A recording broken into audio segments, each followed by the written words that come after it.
Unha ampla representación da comarca non só do sector da hostalería, senón tamén da distribución ou das axencias de viaxes desprazáronse este pasado sábado ata Santiago para participar na gran movilización convocada pola Plataforma en Defensa da Hostalería Galega para exixir un plan de rescate real.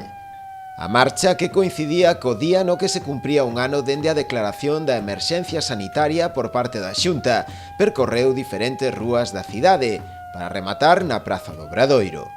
Reclamaban a axilización das axudas, que en moitos casos aínda non cobraron, e un plan a medio prazo, que inclúa unha serie de reformas legislativas concretas para a hostalería e aqueles sectores dependentes desta.